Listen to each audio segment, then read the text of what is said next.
एक बार सभी अपने स्थान पर सीधे बैठते हुए 3 बार पवित्र ओम शब्द का उच्चारण करेंगे। आंखें बंद, मन सहज और लंबा गहरा श्वास लेते हुए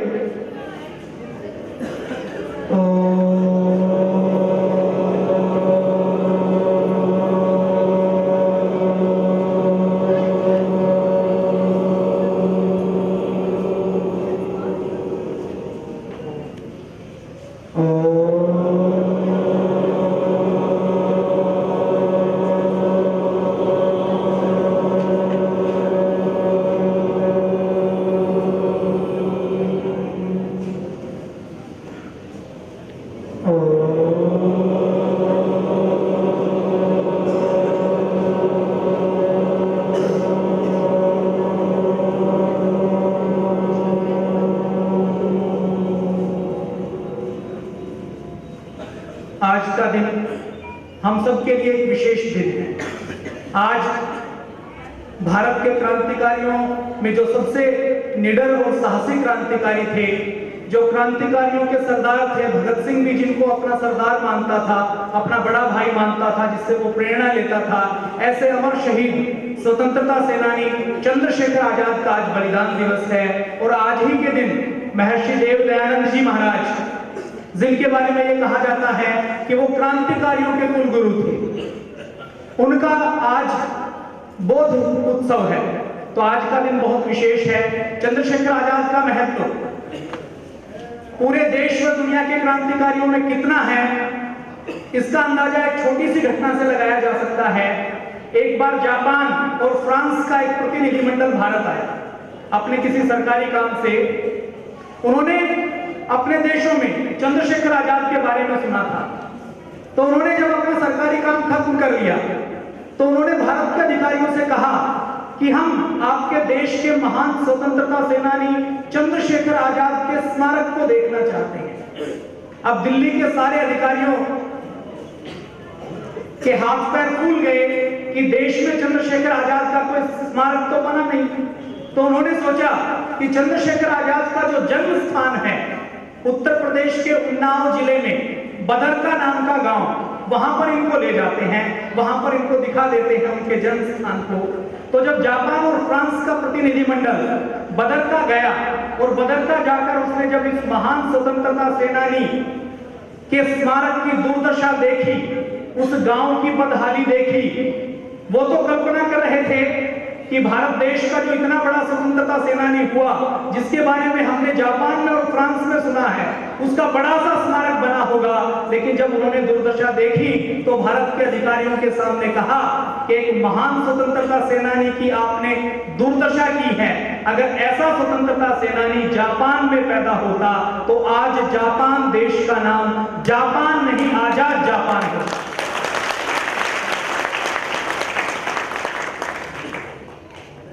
चंद्रशेखर आजाद के जीवन की आज हम थोड़ी सी चर्चा करेंगे, चंद्रशेखर आजाद के बारे में, क्योंकि हमें कभी किताबों में पढ़ाया नहीं गया, हमें बताया नहीं गया। पहली से लेकर 5वीं, 6वीं, 7वीं तक जो हम निबंध लिखते रहे, पाठ्य पुस्तकों में जो पढ़ाया हमें जाता रहा, वो राजीव गांधी जी के बारे में, जवाहरलाल नेहरू या महात्मा गांधी के बारे में पढ़ाया जाता रहा। क्रांतिकारियों के बारे में पढ़ाया गया तो उनको आतंकवादी कहकर पढ़ाया गया। तो उनके जीवन के ऊपर हम प्रकाश डालेंगे।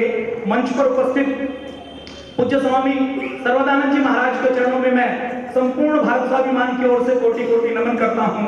आदरणीय डॉक्टर महेंद्र सिंह जी जो आज के कार्यक्रम के अध्यक्ष हैं, उनका मैं स्वागत करता हूं भारत स्वाभिमान की ओर से। आदरणीय बहन डॉक्टर सत्या सामंत जी, भाई चंद्रपाल जी, भाई ईश आर्य जी, भाई मुकेश जी, आदरणीय रमेश रेखा जी, भाई हवा सिंह जी, आदरणीय बहन डॉक्टर प्रवीण पुनिया जी, माता शन्नो देवी ठकराल जी, भाई महेंद्र सिंह मलिक जी, भाई रामपाल खरब जी, हमारे शिक्षक प्रकोष्ठ के भाई वीरेंद्र जी और हमारे मंच संचालक भाई राजेश जी। आज ये बहुत सुंदर आयोजन है। पिछले महीने नेताजी सुभाष चंद्र बोस की जयंती पर मेरा यहाँ पर आगमन हुआ। उसके बाद भाई ईश आर्य जी का दोबारा से आग्रह आया कि यहाँ पर एक कार्यक्रम रखा गया है, आप उसमें आइए। हमारा कोई भी कार्यक्रम हम अपनी मर्जी से नहीं बना सकते।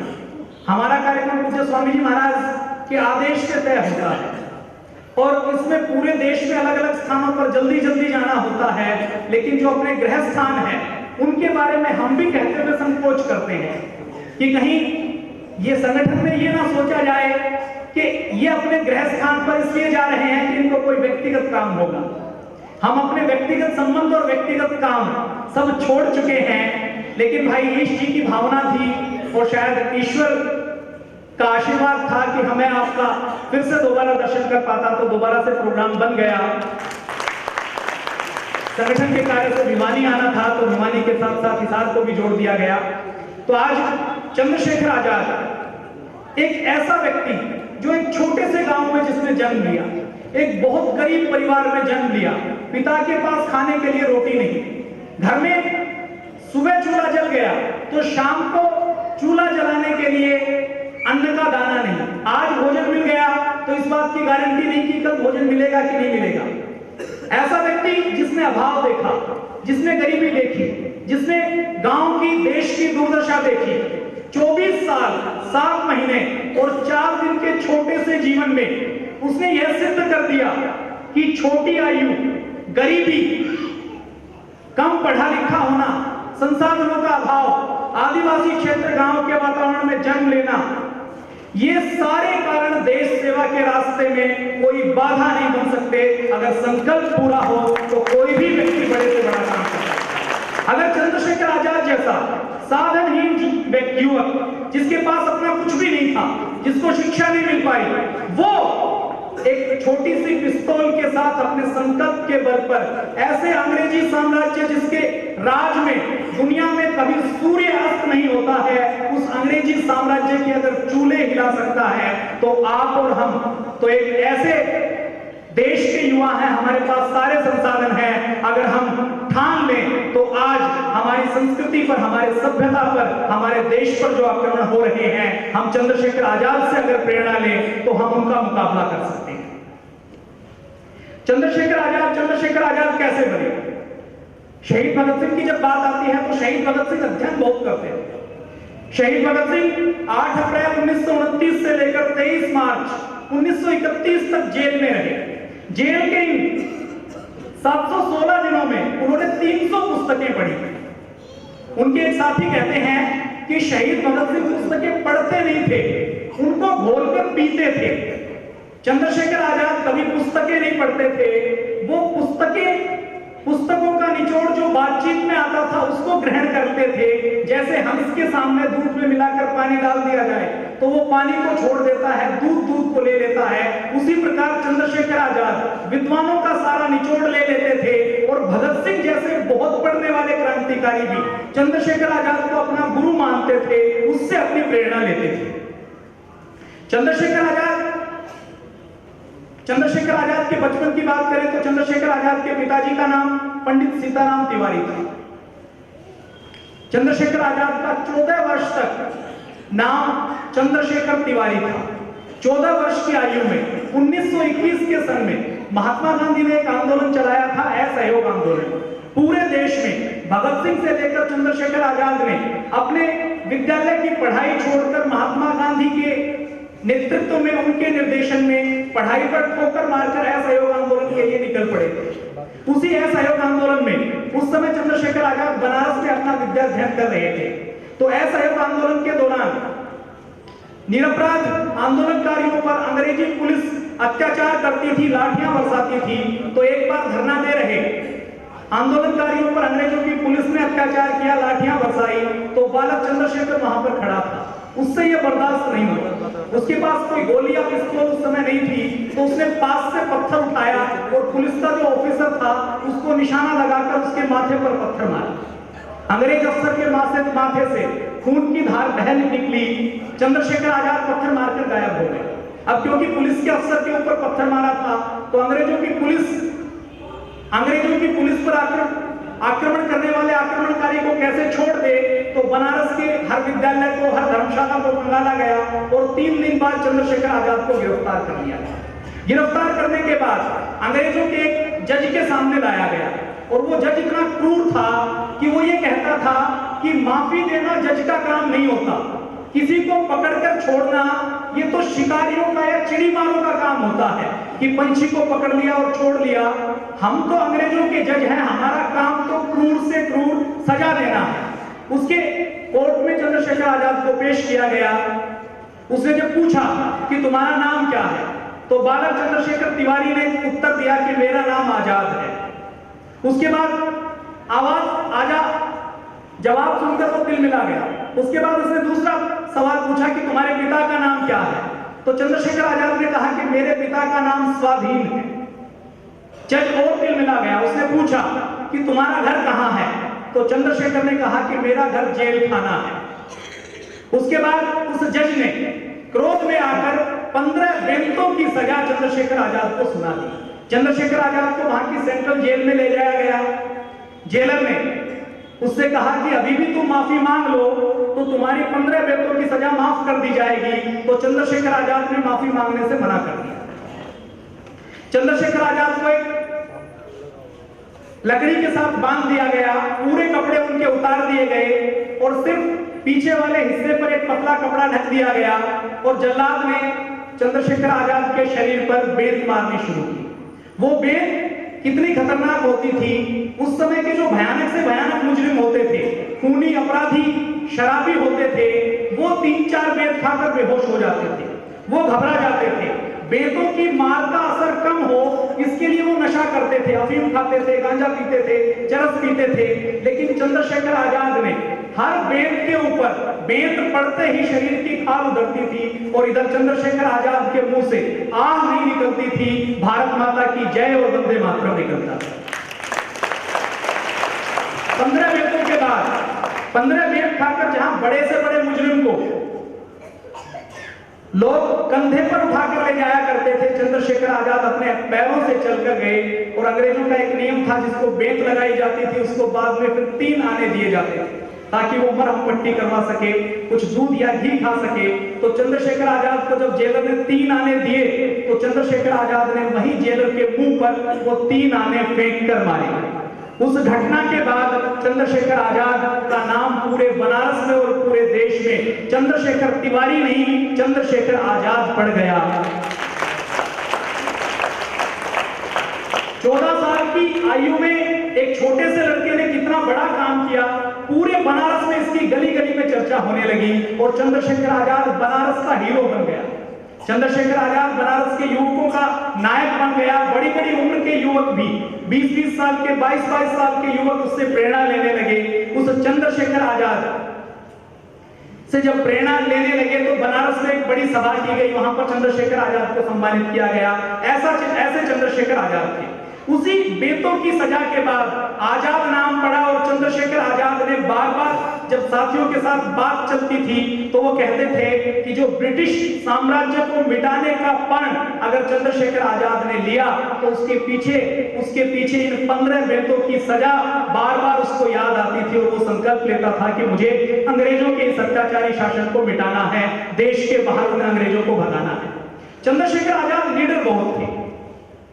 आप सब ने, आप क्योंकि शिक्षक हैं, चाणक्य के वंशज हैं, सारे देश के क्रांतिकारियों को, विदेशों के क्रांतिकारियों को पढ़ा होगा। मैंने भी थोड़ा सा अध्ययन करने की कोशिश की है, सारे क्रांतिकारियों को मैंने पढ़ा है। लेकिन जितनी निडरता, जितना साहस, जितना धैर्य, जितनी हाजिर जवाबी चंद्रशेखर आजाद के अंदर थी, उतनी भारत और दुनिया के किसी और क्रांतिकारी के अंदर नहीं थी।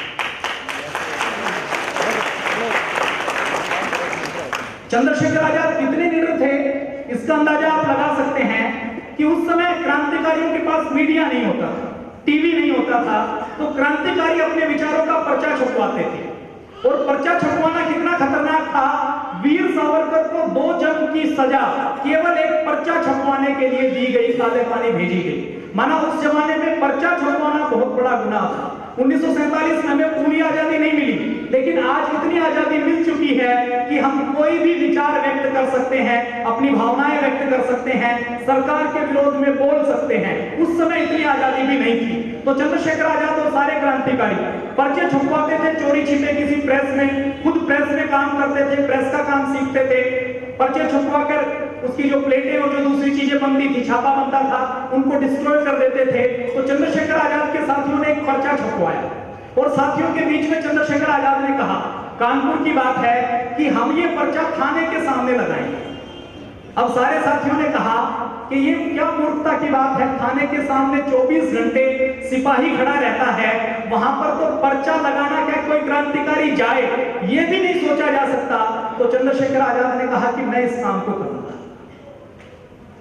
तो सारे साथियों ने कहा कि पंडित जी ऐसा मत करो, फंस जाओगे, ये होने वाला काम नहीं है। तो चंद्रशेखर आजाद की निडरता देखो, उसने कहा कि मैं ये करके दिखाऊंगा।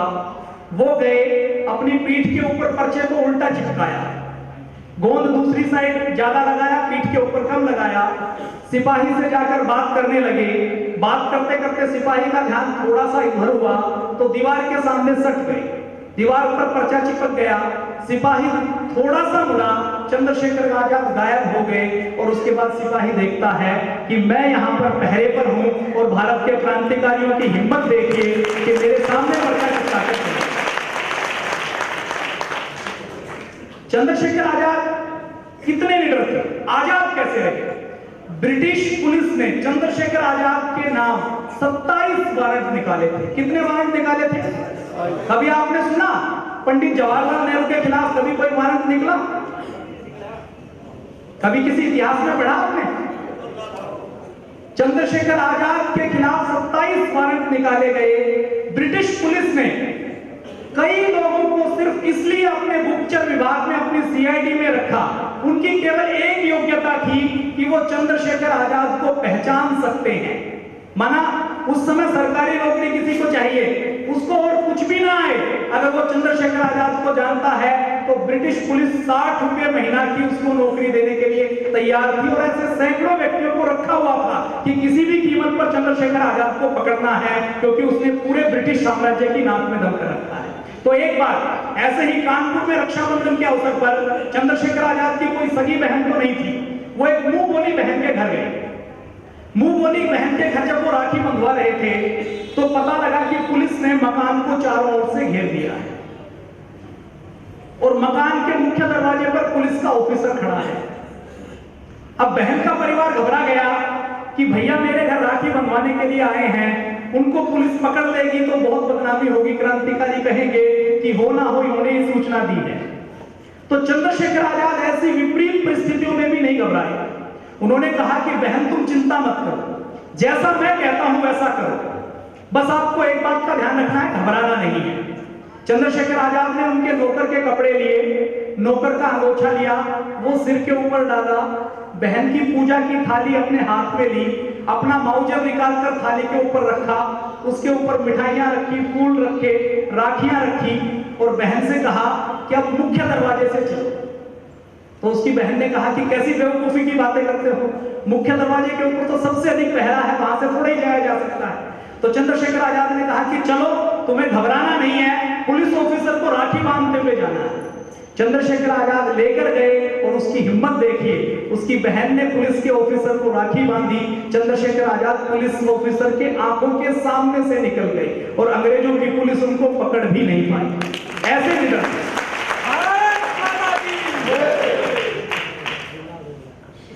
एक बार जब 1925 में काकोरी कांड कहा जाता है पाठ्य पुस्तकों में, मैं तो ये मानता हूं कि वो काकोरी का कांड नहीं था, काकोरी का बहुत बड़ा शौर्य का कारनामा हमारे क्रांतिकारियों ने किया था। अगर हमारे इतिहास में उसको कांड कहा जाता है तो ये हमारे लिए शर्म की बात है। तो काकोरी शौर्य के बाद 1925 से लेकर 1931 तक चंद्रशेखर आजाद भूमिगत रहे, छुप कर रहे।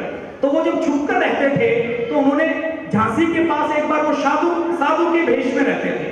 तो जब वो साधु के वेश में रहते थे तो एक बार जब वो कहीं जा रहे थे तो रास्ते में पुलिस वालों ने रोक लिया और चंद्रशेखर आजाद से पूछा कि आपका ठौर ठिकाना कहां है। अब चंद्रशेखर आजाद की जगह कोई दूसरा व्यक्ति होता तो घबरा जाता। उसने कहा कि साधुओं का कोई ठौर ठिकाना नहीं होता और साधुओं का जो ठौर ठिकाना पूछता है उससे साधुओं का व्रत टूटता है। आज तो पूछ लिया, खबरदार आज के बाद किसी साधु से उसका ठौर ठिकाना मत पूछना।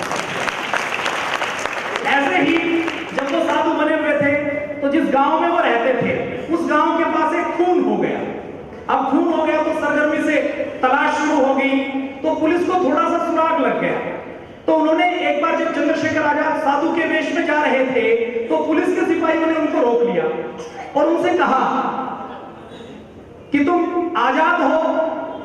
अब आप कल्पना कीजिए, चंद्रशेखर आजाद की जगह कोई सामान्य व्यक्ति होता, फरारी के जीवन में उसको नाम से कोई पुलिस वाला पकड़ता, पुकारता, तो वो एकदम हिचकिचा जाता, एकदम घबरा जाता, उसकी प्रतिक्रिया क्या होती। और चंद्रशेखर आजाद की प्रतिक्रिया देखिए, जैसे ही ये कहा गया कि तुम आजाद हो, तो चंद्रशेखर आजाद ने दिलेरी से कहा कि मैं साधु हूं, और साधु तो आजाद ही होता है, साधु को कौन बंधन में बांध सका है। अब पुलिस वालों को शक था, तो उन्होंने कहा कि नहीं, तुम आजाद हो, तुम थाने चलो हमारे साथ। तो चंद्रशेखर आजाद ने कहा कि मैं थाने नहीं जाऊंगा, मेरी हनुमान जी की पूजा का समय हो गया और मुझे पूजा करनी है। उसके बाद में वो नहीं माने, बोले नहीं, थाने चलना पड़ेगा। तो चंद्रशेखर आजाद ने सिपाहियों को धमका दिया। उन्होंने कहा कि तुम्हारा थाने का दरोगा के नौकर तुम हो, मैं नहीं हूं, मैं तो हनुमान जी का नौकर हूं, हनुमान जी का हुक्म मांगूंगा, आपको हुक्म मानना है तो आप जाओ थाने। अब इतनी हिम्मत चंद्रशेखर आजाद की ही हो सकती है। एक बार मैं उनकी निडरता की ही बात करूंगा आपके सामने, ज्यादा समय आपका मैं नहीं लूंगा। एक बार चंद्रशेखर आजाद ने कहीं एक बम की फैक्ट्री लगाई हुई थी कानपुर में, तो ऐसा निर्णय हुआ कि अब इस बम की फैक्ट्री को बंद कर देते हैं, इस बम की फैक्ट्री की जरूरत नहीं है। तो चंद्रशेखर आजाद को मजाक सूझा, उसने सारे बम और सारा सामान हटा लिया, कुछ जो बेकार बमों के खोल थे वो वहां पर छोड़ दिए और पुलिस को सूचना दे दी कि वहां पर क्रांतिकारियों के बम की फैक्ट्री है, वहां पर चले जाओ।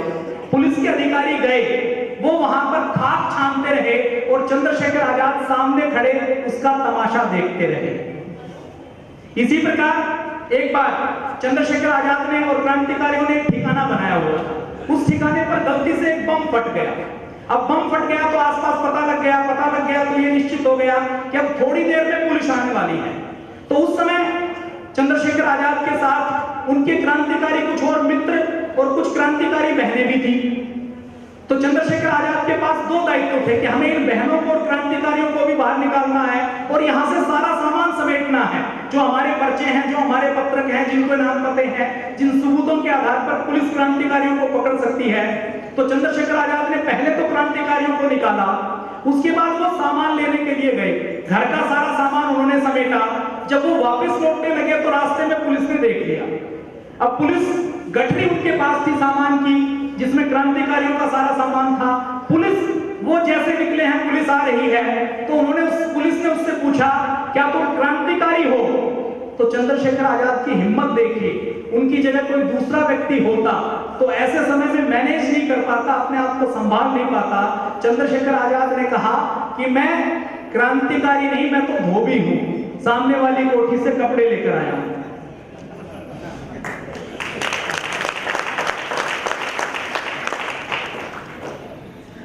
चंद्रशेखर आजाद की हिम्मत और कितनी बड़ी थी, इसका अंदाजा आप लगा सकते हैं कि जब वो झांसी में वेश बदल कर रहते थे तो झांसी की एक मोटर की गैरेज में उन्होंने हरिशंकर के नाम से ड्राइवरी सीखी और मोटर मैकेनिक का काम सीखा। हरिशंकर के नाम से वो वहां के एक मास्टर हैं, मास्टर रुद्र नारायण जी। आप जो चंद्रशेखर आजाद की फोटो देखते हैं ना, चंद्रशेखर आजाद की केवल 4 फोटो है। एक फोटो उनके बचपन की, जब वो मेज पर खड़े हैं, जो बनारस की है, कोड़े खाने के बाद की। एक फोटो आप ये देखते हैं जिसमें वो मूंछों के ऊपर ताव दे रहे हैं। एक फोटो उनकी वो मास्टर रुद्र नारायण की पत्नी और बच्चे के साथ बैठे हैं। और एक फोटो वो है जो आपने अभी थोड़ी देर पहले देखी, अल्फ्रेड पार्क में जब उन्होंने शहादत दे दी तो उनके पार्थिव शरीर के साथ पुलिस ने खींची। ये 4 केवल फोटो चंद्रशेखर आजाद की उपलब्ध है, इसके अलावा और कोई फोटो उनकी है नहीं। तो फोटो की कहानी की चर्चा भी हम करेंगे। तो मास्टर रुद्र नारायण के घर पर वो रहते थे, तो जिस मोटर गैरेज में वो मोटर मैकेनिक का काम करते थे, उस समय मोटर कारें कोई बहुत अधिक नहीं होती थी। एक शहर में, झांसी शहर में केवल 2 फोटोग्राफर थे और एक मोटर गैरेज थी। तो पुलिस के एसपी को कई बार जब उसका ड्राइवर छुट्टी चला जाता था तो उस समय जैसे आज ड्राइवरी आती है, ऐसे ड्राइविंग नहीं आती थी। तो चंद्रशेखर उस गैरेज से एसपी ड्राइवर को मांगता था, तो पुलिस का एसपी ड्राइवर को मांगता था। तो एक आध दिन के लिए जब जाना पड़ता था तो चंद्रशेखर आजाद झांसी के एसपी की गाड़ी में चलाकर आते थे। झांसी में जिस नाम से वो रहते थे, हरिशंकर के नाम से, जो लाइसेंस बनवाया वो लाइसेंस भी उन्होंने उसी एसपी से बनवाया। चंद्रशेखर आजाद ने जब शहादत दे दी तो शहादत के कई दिनों बाद ये पता लगा, और ये पता लगा तो पुलिस ने अपना सिर पीट लिया कि किसी क्रांतिकारी में इतनी हिम्मत भी हो सकती है कि पुलिस के एसपी की गाड़ी चला जाए और पुलिस को पता भी ना चले। तो ये चंद्रशेखर आजाद की निडरता थी। अब चंद्रशेखर आजाद बचे कैसे रहे? चंद्रशेखर आजाद के अंदर एक विशेष गुण था, वो धरती पुत्र थे, धरती के अंदर मिक्स हो जाते थे, धरती के अंदर रच बस जाते थे, वो अलग नहीं दिखते थे। जब वो भागवत की पोथी, जनेऊ और धोती कुर्ता पहन लेते थे तो वो पुजारी नजर आते थे। जब वो एक गमछा डालकर धोती कुर्ता डालते थे तो ग्रामीण नजर आते थे। जब कभी वो खाता बही लेकर चश्मा लगा लेते थे तो मुनीर जी बन जाते थे। जब कभी वो गेरुआ वस्त्र पहन लेते थे तो सन्यासी बन जाते थे। वेश बदलने में बहुत माहिर थे, और चंद्रशेखर आजाद का बॉडी स्ट्रक्चर ऐसा था जो देश के आम आदमी में मिलता था। वो जो वेश भरे उसी वेश में उसी में फिट हो जाते थे, उसी रोल में, तो लोग उनको पहचान नहीं पाते थे, पुलिस भी उनको पहचान नहीं पाती थी। चंद्रशेखर आजाद की ये जो फोटो आप देखते हैं, ये फोटो मास्टर रुद्र, उनके पास कैमरा होता था। झांसी में 2 ही कैमरे होते थे। तो एक बार चंद्रशेखर आजाद नहाकर निकले, उनको बार बार वो कहते थे कि आप फोटो खिंचवा लो, आगे के लिए काम आएगी। तो चंद्रशेखर आजाद कभी तैयार नहीं होते थे, क्योंकि उनको ये लगता था कि अगर हमने फोटो खिंचवा ली तो पुलिस को चेहरा पहचान में आ जाएगा, और अगर पुलिस को चेहरा पहचान में आ गया तो पुलिस कभी भी पकड़ सकती है। तो चंद्रशेखर आजाद फोटो नहीं खिंचवाते थे। तो मास्टर रुद्र नारायण ने जब चंद्रशेखर आजाद एक बार नहाकर आए, कुर्ता उन्होंने पहना नहीं था, तो उन्होंने चंद्रशेखर आजाद से पूछ लिया, क्या मैं आपकी एक फोटो ले लूं? तो चंद्रशेखर आजाद का उस समय पता नहीं क्या मन था, उन्होंने कहा चलो छोटी सी मूंछें ठीक कर लेता। तो चंद्रशेखर आजाद अपनी मूंछों को ठीक कर ही रहे थे, मास्टर रुद्र नारायण ने फोटो खींच ली, क्योंकि उनको पता था कि एक बार तो पंडित जी ने हाँ कर दी, पता नहीं कब मना कर दे, दोबारा मौका मिले या ना मिले। तो फोटो उन्होंने खींच ली। इस फोटो का इतिहास है। उसके बाद चंद्रशेखर आजाद चले गए तो उन्होंने बाद में सोचा कि ये तो बहुत गलत हो गया। उस समय कांच की प्लेट पर नेगेटिव बनता था, ये नेगेटिव की फिल्म नहीं होती थी, डिजिटल कैमरा नहीं होता था, तो कांच की प्लेट पर नेगेटिव बनता था। तो चंद्रशेखर आजाद ने कुछ दिन बाद अपने क्रांतिकारी को भेजा कि झांसी जाओ और मास्टर रुद्र नारायण जी के पास जो नेगेटिव है, जो कांच की प्लेट है जिसमें मेरी फोटो है, उसको लेकर तोड़ दो, खत्म कर दो, एक भी फोटो बननी नहीं चाहिए। वो क्रांतिकारी मास्टर जी के पास पहुंचा, उसने कहा कि वो फोटो मुझे दे दो, वो हमारे सेनापति का आदेश हुआ है, उसको तोड़ना है। तो चंद्रशेखर आजाद जी के आदेश पर मास्टर रुद्र नारायण ने कहा कि मैं आपकी बात से सहमत हूं, लेकिन अगर ये फोटो हमने तोड़ दी तो आने वाला इतिहास, ये आने वाला भविष्य ये जान नहीं पाएगा कि इतिहास में चंद्रशेखर जैसा क्रांतिकारी दिखता कैसे था। अब उन्होंने जिस व्यक्ति को भेजा था वो भी पक्का क्रांतिकारी था। उन्होंने कहा कि सेनापति का आदेश है तो ये काम करना है। उसके बाद मास्टर रुद्र नारायण जी ने बहुत कहा, उन्होंने कहा कि तुम चाहते हो तो मैं दीवार में इनको चिनवा देता हूं, जब तक देश आजाद नहीं हो जाता तब तक मैं इनको निकालूंगा नहीं, जब तक गिरफ्तारी का खतरा है मैं इनको दीवार के अंदर चिनवा कर रखूंगा। तुम चंद्रशेखर आजाद को जाकर कह दो कि मैंने वो प्लेट समाप्त कर दी। और वो क्रांतिकारी कहता है कि मैंने अपने सेनापति का आज तक कोई आदेश नहीं टाला। चंद्रशेखर आजाद का मैं इतना सम्मान करता हूं कि वो कहें, उनकी एक आवाज पर मैं कहीं भी जान देने के लिए तैयार हूं। लेकिन देश के लोगों का प्यार और उनकी भावनाएं देखकर मैंने भी निर्णय कर लिया कि मैं इस एक बात पर चंद्रशेखर आजाद से झूठ बोल दूंगा। और उसने चंद्रशेखर आजाद को झूठ कह दिया कि वो प्लेट मैंने तोड़कर खत्म कर दी, जबकि वो प्लेट मास्टर रुद्र नारायण के दीवार में चिनी थी। और जब चंद्रशेखर आजाद की हत्या हो गई, चंद्रशेखर आजाद ने शहादत दे दी, उसके बाद वो प्लेटें निकाली गई और पूरे देश में इन तस्वीरों के नाम से चंद्रशेखर आजाद को जाना जाता है। चंद्रशेखर आजाद की जब लीडरता की बात करते हैं तो कई बार लोग कहते हैं कि चंद्रशेखर आजाद बहुत लापरवाह होंगे।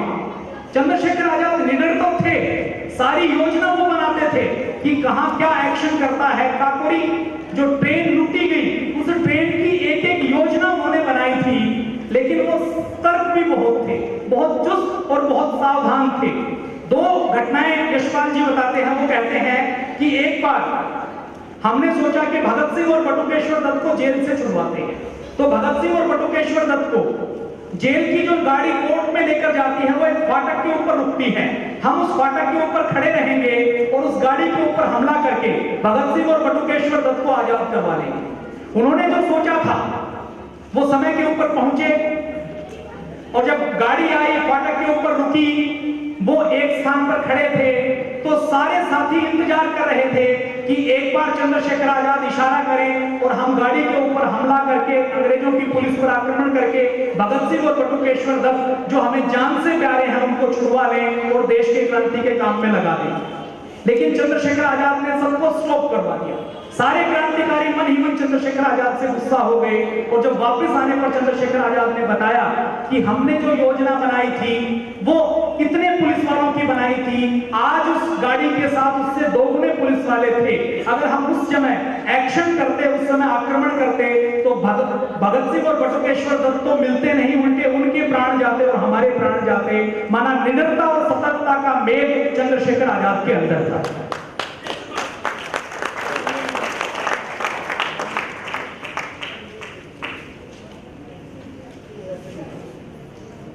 चंद्रशेखर आजाद एक आदर्श क्रांतिकारी थे। अभी थोड़ी देर पहले भाई हरिओम पवार जी की आप कविता सुन रहे थे। उस कविता में हरिओम पवार जी कहते हैं कि चंद्रशेखर आजाद के पास दल का सारा धन रहता था, वो एक एक पैसे का हिसाब रखते थे, खुद कभी भी पूरी बाजू की शर्ट तक नहीं पहनते थे, कड़कड़ाती गर्मियों में जमीन के ऊपर अखबार बिछाकर सोते थे, एक एक आना सबको नाश्ता करने के लिए मिलता था, चना खाकर खिचड़ी खाकर वो गुजारा करते थे। बहुत बार ऐसा होता था कि क्रांतिकारियों को एक दिन भोजन मिल गया तो अगले दिन भोजन नहीं मिलता था।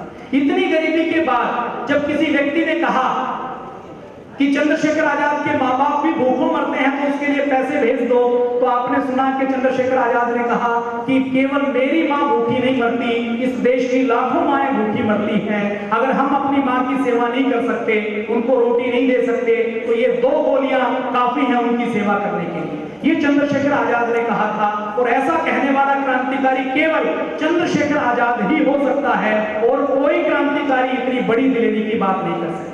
अब चंद्रशेखर आजाद की मां कैसी थी? चंद्रशेखर आजाद की मां को बहुत कम दिखाई देता था। चंद्रशेखर आजाद की मां की विडंबना देखिए। 1931 में 27 फरवरी को चंद्रशेखर आजाद ने शहादत दी। चंद्रशेखर आजाद बनारस में 14 वर्ष की उम्र के बाद केवल 2 बार घर गए, तीसरी बार घर भी नहीं गए अपने माता पिता से मिलने। तो उसकी मां की बहुत इच्छा थी कि मेरा बेटा घर आ जाए, मैं उसकी शादी करूं, वो मेरी सेवा करे। तो किसी ने उसकी मां को कहा कि तुम अपने पैर की दोनों उंगलियां एक धागे से एक साथ बांध लोगी, मन्नत मांगोगी तो तुम्हारा बेटा घर आ जाएगा। एक मां की विडंबना देखिए। 27 फरवरी 1931 को चंद्रशेखर आजाद ने शहादत दे दी। उसकी मां को 1949 तक 18 साल तक ये यकीन नहीं हुआ कि मेरा बेटा शहीद हो गया, मेरा बेटा मर गया। 1919 में उसने वो अपना धागा खोला जो उसने बांधा था कि चंद्रशेखर आजाद मेरे घर में आएगा, वो आएगा तो मैं धागा खोलूंगा। चंद्रशेखर आजाद की मां कैसी थी? एक बार चंद्रशेखर आजाद की शहादत के बाद उसके कुछ क्रांतिकारी साथी चंद्रशेखर आजाद की मां से मिलने गए। जब उसने झोपड़ी देखी, दरिद्रता का जीवन देखा, तो चंद्रशेखर आजाद की मां से पूछा कि खर्च कैसा चलता है, खाना पीना कैसे होता है, गुजारा कैसे होता है। तो चंद्रशेखर आजाद की मां ने कहा कि खेतों से लाकर कंदमूल या कुछ सब्जी उबाल कर खा लेती हूँ, कभी कभी खिचड़ी बनाकर खा लेती हूँ, और कभी कभी भूखी सो जाती हूँ। तो लोगों ने कहा कि आप तो शहीद चंद्रशेखर आजाद की मां हैं, सरकार की ओर से आपके लिए कुछ पेंशन या कोई इंतजाम नहीं हुआ? तो चंद्रशेखर आजाद की मां ने उनकी बात काट दी और कहा कि मेरे बेटे को भी कभी 2 वक्त की रोटी नहीं मिली। चंद्रशेखर आजाद मेरा बेटा था, मैं तो उसकी मां हूं, मुझे 2 वक्त की रोटी कैसे मिल सकती है? मां ने आगे कहा कि चंद्रशेखर आजाद देश के लिए शहीद हुआ है, मुझे पेंशन मिले, मुझे सुविधाएं मिले, इसके लिए शहीद नहीं हुआ। देश के लिए शहीद होकर चंद्रशेखर आजाद ने किसी पर एहसान नहीं किया, बल्कि अपना फर्ज निभाया है। चंद्रशेखर आजाद केवल मेरा बेटा नहीं था, चंद्रशेखर आजाद इस भारत मां की करोड़ों माओं का बेटा था। ऐसी भावनाएं चंद्रशेखर आजाद की मां की। चंद्रशेखर आजाद, पंडित राम प्रसाद बिस्मिल और इन सारे क्रांतिकारियों के परिवारों के साथ क्या हुआ? इतिहास में ये कहा जाता है कि जिन्होंने देश के लिए कभी खून की बात तो क्या पसीना भी नहीं बहाया, गर्दन की बात क्या कभी उंगली भी नहीं कटवाई, उन्होंने देश की सत्ताओं पर 60-60 साल तक राज किया। और जिन्होंने अपनी शहादत दे दी वो गुमनामी के अंधेरों पर रहे। चंद्रशेखर आजाद के परिवार में आज कोई जीवित नहीं है। 1951 में उनकी मां का देहांत हो गया। तो चंद्रशेखर आजाद के मामा की साइड से आज उनके कुछ वंशज दिल्ली में रहते हैं। और आपको जानकर बहुत दुख होगा कि दिल्ली में जहां कई लाख करोड़ के घोटाले होते हैं, उनके परिवार के जो वंशज रहते हैं उनके पास खाने के लिए 2 वक्त की रोटी नहीं है। लोन पर लेकर वो ऑटो रिक्शा चलाकर वो अपना गुजारा करते हैं। भारत स्वाभिमान के वो संपर्क में हैं। जब भी मौका मिलता है हम उनको सम्मानित करते हैं। जो सहयोग कर सकते हैं वो करने की कोशिश करते हैं। लेकिन ये भारत की विडंबना है कि एक ऐसा क्रांतिकारी जिसने अपना सब कुछ दांव पर लगा दिया, उस क्रांतिकारी का परिवार आज देश में ऑटो रिक्शा चलाने के लिए मजबूर है। चंद्रशेखर आजाद एक बहुत आदर्श क्रांतिकारी थे। उनके अंदर नेतृत्व का बहुत बड़ा गुण था। शिव वर्मा कहते हैं कि वह सेनापति नहीं, हमारे परिवार के मुखिया थे। हर साथी की छोटी से छोटी और बड़ी से बड़ी आवश्यकता का ध्यान रखते थे। वो ये ध्यान रखते थे कि बटुकेश्वर दत्त ने समय पर दवा लिया नहीं ली, जयदेव की कमीज क्यों, जयदेव को अगर कमीज की आवश्यकता है, कुर्ते की आवश्यकता है तो उसकी व्यवस्था हुई या नहीं, राजगुरु को जूते की आवश्यकता है तो उसकी व्यवस्था हुई या नहीं हुई, विजय का स्वास्थ्य ठीक है तो उसको डॉक्टर को दिखाया या नहीं दिखाया। दुर्गा भाभी जो रानी लक्ष्मीबाई के बाद दूसरी बड़ी क्रांतिकारी थी, वो कहती हैं कि ऐसा कभी भी नहीं हुआ कि चंद्रशेखर आजाद ने अपने साथियों का ख्याल किए बिना, उनको पूछे बिना एक वक्त का भी भोजन किया। इतने बड़े नेतृत्वकर्ता, इतना बड़ा प्रेम रखने वाले वो चंद्रशेखर आजाद थे। दुर्गा भाभी कहती हैं कि स्वाधीनता का यह पागल पुजारी अपने कर्तव्य के प्रति और अपने प्रति वज्र की तरह कठोर था। और लेकिन जब साथियों से प्रेम और सहानुभूति की बात आती थी, देश के ऊपर मर मिटने और कुर्बान होने की बात आती थी, तो फूल से भी अधिक कोमल था। ऐसे चंद्रशेखर आजाद के गुण थे। चंद्रशेखर आजाद ने शहादत कैसे दी? चंद्रशेखर आजाद ने जिस दिन शहादत दी, 27 फरवरी का समय, 23 मार्च 1931, लगभग 27 दिन बाद भगत सिंह को फांसी होने वाली है। पूरा देश लगा हुआ है कि भगत सिंह की फांसी को माफ कर दिया जाए। चंद्रशेखर आजाद को किसी ने बताया कि महात्मा गांधी चाहे तो फांसी को माफ किया जाता है। तो चंद्रशेखर आजाद ने पूछा कि महात्मा गांधी कैसे मानेंगे? तो किसी ने बताया कि पंडित जवाहरलाल नेहरू की वो खूब मानते हैं। पंडित जवाहरलाल नेहरू अगर कहें तो महात्मा गांधी मान सकते हैं। तो 27 फरवरी की सुबह ऐसे बहुत से प्रमाण हैं कि 27 फरवरी की सुबह चंद्रशेखर आजाद इलाहाबाद के आनंद भवन में पंडित जवाहरलाल नेहरू से मिलने गए। और वहां उन्होंने कहा कि शहीद भगत सिंह, राजगुरु और सुखदेव की फांसी की सजा को माफ करना चाहिए। पंडित जवाहरलाल नेहरू से उनकी बहस हुई। चंद्रशेखर आजाद में एक छोटी सी कमी थी। जैसे भारत के आम ग्रामीण बातचीत में साला शब्द का प्रयोग करते हैं, तो उनका एक तकिया कलाम था, वो बार बार साला शब्द का प्रयोग करते थे। तो उन्होंने जब जवाहरलाल नेहरू से की बातचीत में साला शब्द किसी और के लिए प्रयोग किया, तो पंडित नेहरू ने सोचा कि ये साला शब्द मेरे लिए प्रयोग कर रहा है। और उसके बाद क्योंकि सरकार आजादी के बाद, आजादी से 1947 तक अंग्रेजों की थी, 1947 के बाद एक उसी परिवार की थी जिसके ऊपर आरोप है। तो उसके बाद बहुत से लेखकों का ये मानना है कि वो जो अल्फ्रेड पार्क में सुखदेव राज और शहीद चंद्रशेखर आजाद बैठे थे, उसकी सूचना सीआईडी को देने वाला वही था जिससे चंद्रशेखर आजाद सुबह सुबह मिलने गए। और उसके बाद जब आरोप लगाने की बात आई तो वीरभद्र तिवारी नाम के एक छोटे व्यक्ति के ऊपर आरोप डाल दिया गया। वो उसका दोषी नहीं था, लेकिन किसी को दोषी दिखाना था तो उसको दोषी दिखा दिया गया। अब अल्फ्रेड पार्क में चंद्रशेखर आजाद बैठे हैं। नाथ पावर नाम का एक अंग्रेज अधिकारी आया, उसने चंद्रशेखर आजाद के ऊपर गोली चलाई। चंद्रशेखर आजाद की जान में गोली लगी। चंद्रशेखर आजाद ने निशाना लगाया तो चंद्रशेखर आजाद का निशाना इतना अचूक था कि नाथ पावर ने जिस हाथ से पिस्तौल पकड़ी हुई थी, उसी हाथ की कलाई चंद्रशेखर आजाद ने तोड़ दी। एक और पुलिस अफसर उनके साथ था, ठाकुर बशेश्वर सिंह। उसने जब चंद्रशेखर आजाद को गाली दी तो चंद्रशेखर आजाद की अगली गोली ने ठाकुर बशेश्वर सिंह का जबड़ा तोड़ दिया। और आप हिम्मत देखिए क्रांतिकारी की, एक छोटी सी पिस्तौल के बल पर एक क्रांतिकारी जामुन के पेड़ के पीछे छुपा हुआ है। चारों ओर 80 पुलिस वाले हैं, 80 अंग्रेजों के पुलिस वालों के पास राइफल है, उस क्रांतिकारी के पास केवल एक पिस्तौल है।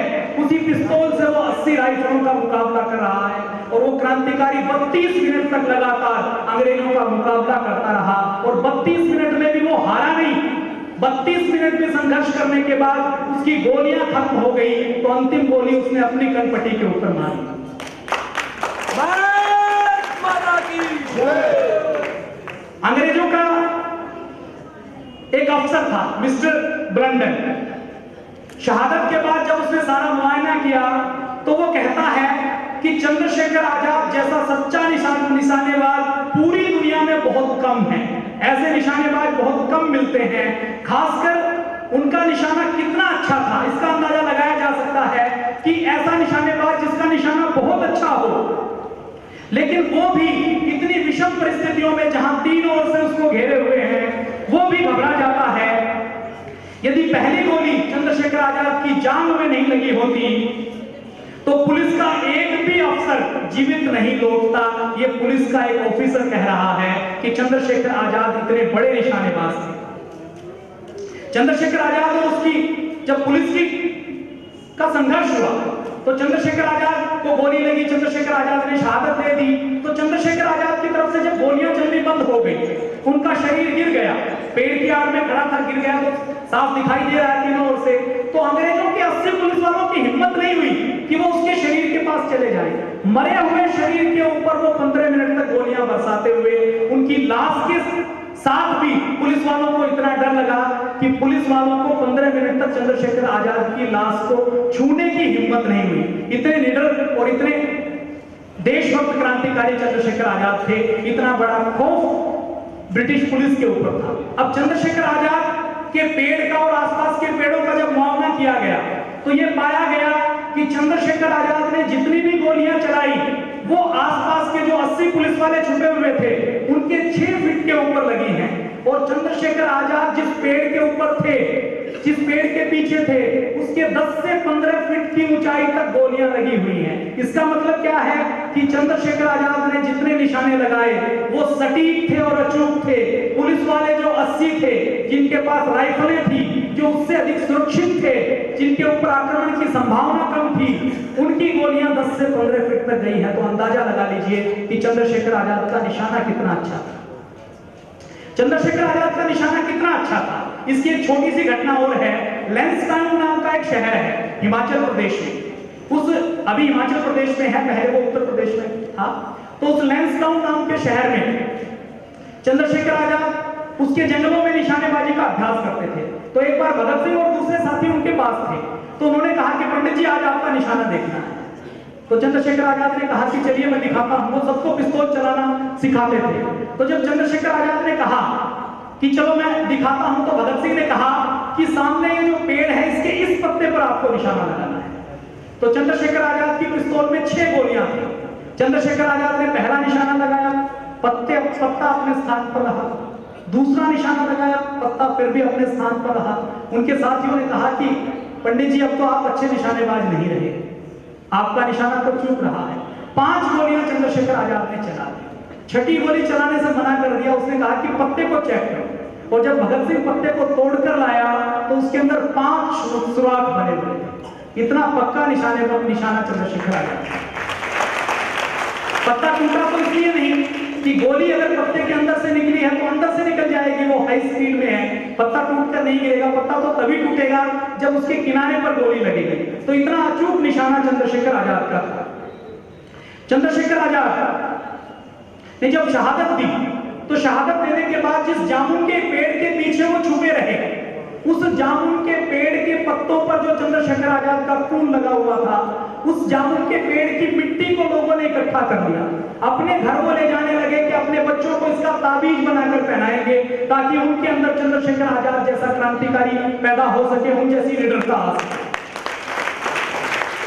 अब अंग्रेजों ने जब देखा कि चंद्रशेखर आजाद तो चला गया लेकिन चंद्रशेखर आजाद का भूत भारत के लोगों में घुस गया है, तो ब्रिटेन की पुलिस ने उस जामुन के पेड़ को उखाड़ने की सोची, क्योंकि उनको रिपोर्ट मिली थी कि इस जामुन के पेड़ की लोगों ने पूजा करनी शुरू कर दी। इस जामुन के पेड़ के ऊपर आके लोग दीपक जलाने लगे, धूप लगाने लगे।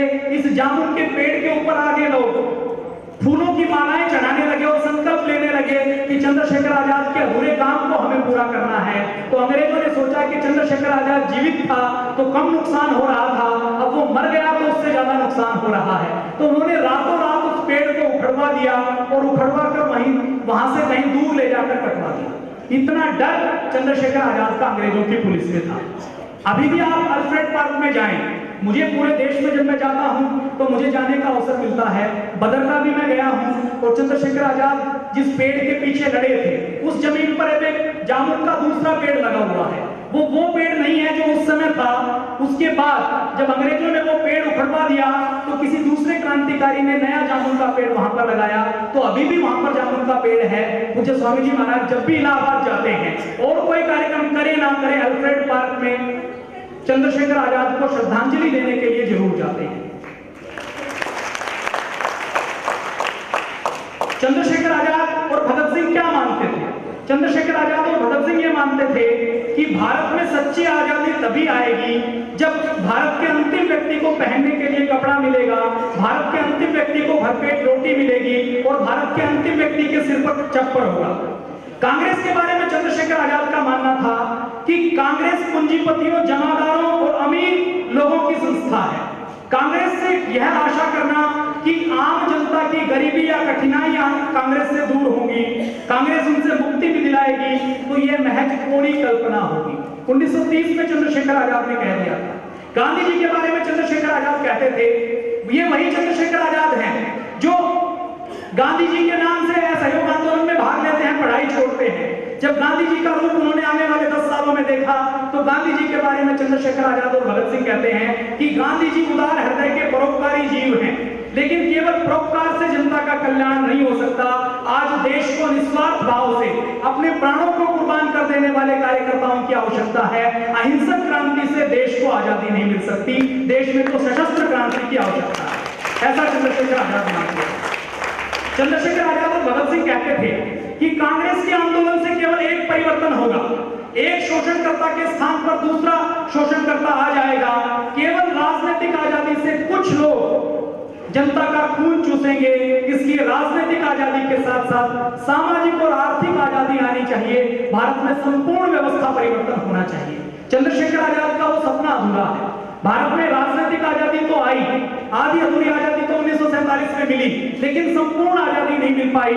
संपूर्ण आजादी प्राप्त करने के लिए चंद्रशेखर आजाद और भगत सिंह के सपने को पूरा करने के लिए पूज्य स्वामी जी महाराज ने भारत स्वाभिमान आंदोलन की स्थापना की है कि वो सपना शहीदों का जो चंद्रशेखर आजाद ने देखा था, जो शहीद भगत सिंह ने देखा था, जो क्रांतिकारी राम प्रसाद बिस्मिल ने देखा था, जो नेताजी सुभाष चंद्र बोस ने देखा था, जो खुदीराम बोस ने देखा था, जो रानी लक्ष्मीबाई से लेकर 7,32,000 क्रांतिकारियों ने देखा था, उसको पूरा करना है तो पूरा व्यवस्था परिवर्तन करना पड़ेगा। और उसी व्यवस्था परिवर्तन के अभियान में आप और हम चंद्रशेखर आजाद और भगत सिंह के प्रतिनिधि के रूप में काम कर रहे हैं। उनके सपनों का भारत बनाने के लिए निरंतर प्रयास कर रहे हैं, प्रयत्न कर रहे हैं। और मैं ये मानता हूं कि आज चंद्रशेखर आजाद हो, चाहे शहीद भगत सिंह हो, अशफाक उल्लाह खां हो, राम प्रसाद बिस्मिल हो, नेताजी सुभाष चंद्र बोस हो, वो स्वर्ग में भी शांति से नहीं बैठे होंगे।